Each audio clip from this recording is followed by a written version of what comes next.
యాక్టర్‌గా మనం వచ్చినప్పుడు ఫుల్ లెంగ్త్ రోల్ అనుకుంటాం. అలాగే సినిమాకి మనం హెల్ప్ అవ్వాలనుకుంటాం. అవును. అలాంటి రోల్ పడింది. అవును. ఇప్పుడు ఇంక ఫుల్ హ్యాపీ కదా సార్?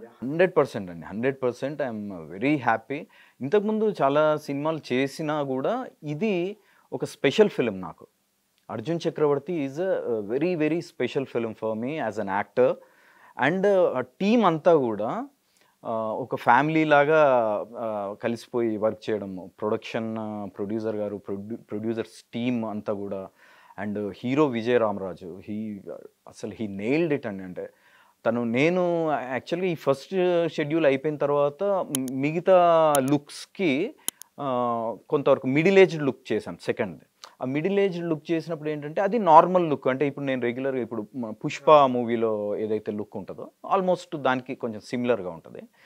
ఆ లుక్ చేస్తున్నప్పుడు నాకు ఏంటంటే బయట సినిమాలు కూడా చేసుకునే అవకాశం ఉండింది. సో, నేను బయట మూవీస్ చేసుకుంటూ గూడా మళ్ళీ ఈ షెడ్యూల్ ఉన్నప్పుడు దీనికి రావడం. మళ్ళీ ఎండింగ్‌కొచ్చినప్పుడు ఆ యంగ్ లుక్ దానికి కొంచెం మళ్ళీ మస్క్యులర్‌గా ఉండాలి. దానికి కొద్దిగా మళ్ళీ వర్కౌట్స్ చేసి ఆ లుక్ కోసము కొంచెం ప్రిపేర్ అయ్యాను. యాక్చువల్‌గా కొన్ని షాట్స్ గూడా మేము ఈ రంగయ్య క్యారెక్టరు కబడ్డీ ఆడుతున్నప్పటి విజువల్స్ కూడా కొన్ని నేనదే చేశామండి అడుగుదాం యాక్చువల్‌గా. అనుకున్నా. అంటే సినిమా మొత్తం చూసా. మీరొక కబడ్డీ ప్లేయర్‌గా ఆల్రెడీ చెప్పారు.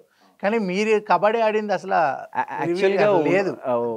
ఉందండి. యాక్చువల్‌గా షూట్ చేసాము. బట్ ఫైనల్ ట్రిమ్మింగ్‌లో అది లెంత్ దీని కోసం తీసేశారు. ఓకే. బట్ అది కూడా చేశాం. అప్పుడు నేను కొంచెం మళ్ళీ ఫిట్‌గా అయ్యి ఆ యంగ్ లుక్ కోసము అది వర్కౌట్ సో, ఆ మిడిల్ టైమ్‌లో నేను ఆ మిడిల్ ఏజ్డ్ లుక్ చేస్తున్న టైంలో నేను బయట సినిమాలు చేశాను. ఈవెన్ 'పుష్ప' చేసింది కూడా అదే టైంలో.